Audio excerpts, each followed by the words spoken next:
नमस्ते। हेलो। आज मैं एक ऐसे विषय पे बात करना चाहूँगी जो बिल्कुल नया नहीं है। आप सभी लोग डे टू डे इन चीज़ों से गुज़रते होंगे और महसूस भी करते होंगे। अक्सर अक्सर देखा गया है कि होता क्या है कि जब कोई किसी को हम देखते हैं वो हमको बहुत समृद्धशाली लगता है, बहुत रिच लगता है कि उसके यहाँ इतनी कारें हैं, इतना बड़ा बंगला है, ये है, या सो मैनी पॉजिटिव थिंग्स। जब हम उस दूसरे इंसान की देखते हैं तो क्या होता है, इन जनरल लोग सोचते हैं oh so and so is so lucky, और उसके पास तो इतना पैसा है, उसके पास तो गाड़ियों की लाइनें लगी हैं, how happy they those people are, काश उसके जैसी ज़िंदगी हमारी हो, काश ऐसा हो हमें भी। तो ये जो चीज़ें हैं कभी किसी को नहीं कहनी चाहिए। रीज़न वाई नहीं कहनी चाहिए कि आपको एक्चुअल में नहीं पता है कि वो इंसान जिसको आप देख रहे हो, जो आपको नज़र आ रहा है, वो अच्छा अच्छा नज़र आ रहा है, क्या पता उसके बैकग्राउंड में कुछ और तकलीफ़ें हों, कुछ और दुख हों। तो कभी भी ये नहीं कहना चाहिए कि उसके जैसी ज़िंदगी मेरी भी हो। और आपको जो ज़िंदगी मिली है, हो सकता है आपकी ज़िंदगी में भगवान ने इतनी अच्छी अच्छी चीज़ें दी हुई हों और आप उन पे कभी गौर ही ना करें। तो जो हमारे पास होता है, कई बार हम लोग उसके लिए भगवान को, ऑलमाइटी को, ईश्वर को, जिनको भी आप मानते हैं, आप उनको थैंक नहीं करते हो, उसका ग्रेटिट्यूड नहीं फील करते हो। भगवान को, ईश्वर को, जो भी ईश्वर को, जो भी रिलीजन में आप मानते हो, उनको अगर आप थैंक्स नहीं करते हो, अपना आभार नहीं प्रकट करते हो, तो उसके लिए जो है, ये बहुत, मुझे ऐसा लगता है कि हर किसी को उसके लिए थैंकफुल होना चाहिए।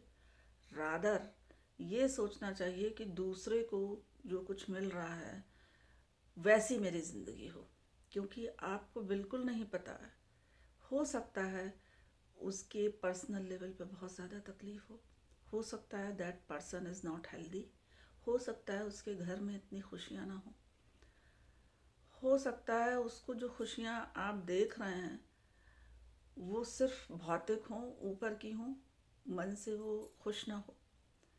तो मेरा कहने का मतलब ये है कि हम लोग से मतलब है, इन जनरल लोग बाहरी चमक दमक, बाहरी चीज़ें देख के ये सोच लेते हैं कि उनके जैसी ज़िंदगी हमारी क्यों नहीं है, जबकि हो सकता है उनकी ज़िंदगी में और भी तकलीफ़ें हों। सिमिलरली हम लोगों की ज़िंदगी में, अपनी खुद की ज़िंदगी में, आपको, इंसानों को जो भी कुछ मिला हुआ है उसके लिए थैंकफुल होना चाहिए गॉड का, उनको आभार प्रकट करना चाहिए और ये प्रेयर करनी चाहिए कि हे भगवान, हे ईश्वर, हे गॉड, जो कुछ भी आपने दिया है वो बहुत कुछ दिया है, और अच्छे के लिए प्रार्थना कीजिए, लेकिन कभी भी किसी दूसरे की किस्मत से ईर्ष्या ना कीजिए।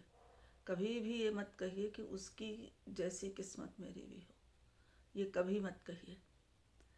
कभी भी ये ज़बान पे नहीं लाना चाहिए, क्योंकि आपको नहीं पता है कि उसकी किस्मत कैसी है। कम खाइए, सुकून से रहिए, कम कमाइए, सुकून से रहिए। इतना कमाइए कि खुद के लिए हो और कोई ज़रूरतमंद हो उसके लिए आप कर सकें उसकी मदद। खूब कमाइए, लेकिन पैसा बहुत कुछ है पर सब कुछ नहीं है। मन का चैन, मन की खुशी, छोटी छोटी खुशियाँ, उनको सेलिब्रेट कीजिए, क्योंकि वक्त बहुत तेज़ी से भागता है।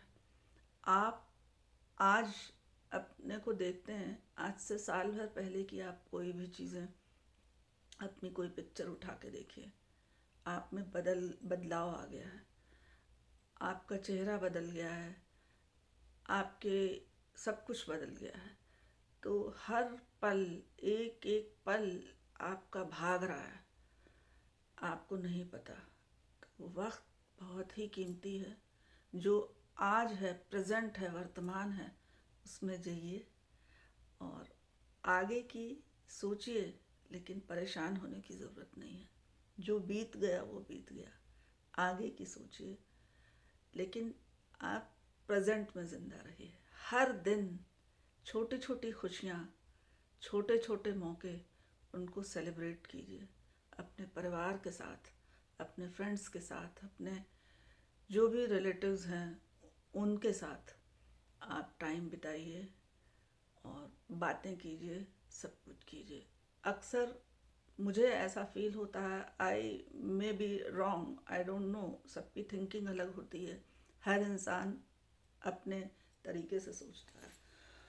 मुझे ऐसा लगता है कि आज की डेट में कम्युनिकेशन चैनल इतने ज़्यादा हो गए हैं, इतने ज़्यादा हो गए हैं कि लोगों में कम्युनिकेशन ही नहीं होता है। दरअसल हम थर्ड पार्टी के थ्रू कनेक्टेड रहते हैं सोशल मीडिया पे, like I am talking right now with on YouTube. लेकिन आप रहिए इस पे connect, but at the same time virtual connection के अलावा आप इन पर्सन भी लोगों से कनेक्ट कीजिए, तभी लाइफ है। लाइफ में क्या है मुझे नहीं मालूम, अभी किस एज ग्रुप के लोग मुझे सुन रहे हैं, लेकिन हम लोग जब यंग हुआ करते थे, बहुत बहुत अर्ली उसकी मैं बात कर रही हूँ, उन दिनों कम्युनिकेशन चैनल इवन लैंडलाइन भी बहुत कम लोगों के घरों में होते थे। हम लोग लैंडलाइन पे बात करते थे और एक बार कॉल होती थी, सब लोग बारी बारी से बात करते थे, उस साइड से भी इस साइड से भी। उसमें जो सुकून होता था वो एक अलग ही था। ठीक इसी तरह से लेटर्स आते थे, पोस्ट कार्ड होते थे, अंतर्देशी होता था वो। अंतर्देशी मीन्स विद इन इंडिया, जो हम लोग उस पर लिखते थे, ब्लू कलर का हुआ करता था। तो होता क्या था, चिट्ठियाँ भेजी जाती थी, तो चिट्ठी 2-4 दिन, 5 दिन, 6 दिन, वॉट एवर, आई मीन डाक व्यवस्था जो थी उसके थ्रू आता था घर में। तो वो जो चिट्ठी आती थी उसमें सबके हाल लिखे होते थे और उनको पढ़ के जो सुकून मिलता था। मुझे अभी भी याद है कि हम सब बच्चे लोग स्कूल से आ जाते थे, कॉलेज से आ जाते थे, चिट्ठी देखते, अच्छा कौन सी चिट्ठी आई है, किसकी आई है, बुआ जी की आई है, मामा जी की आई है, चाचा जी की आई है, जो भी है, चिट्ठी विट्ठी पढ़ी। और शाम को जब फादर आते थे तो ऑफिस से आते थे, हम सब लोग इकट्ठे बैठते थे। मेरे पिताजी का ये था कि नहीं, शाम को सब लोग इकट्ठे बैठो। तो he also use to share his office things, और हम लोगों से भी पूछते थे तुम लोगों ने क्या किया आज, कौन मिला स्कूल में, कौन मिला कॉलेज में, क्या sort of things we use to discuss. 15-20 minutes quality time, इकट्ठे चाय पीना है और बात करना है, दिस वॉज द रूटीन। और उनका पहला सवाल होता था, और कोई चिट्ठी विट्ठी आई आज, और हम लोग टेबल पे रख देते थे कि हाँ ये आई है। तो तब कम्युनिकेशन के चैनल इतने लिमिटेड होते थे।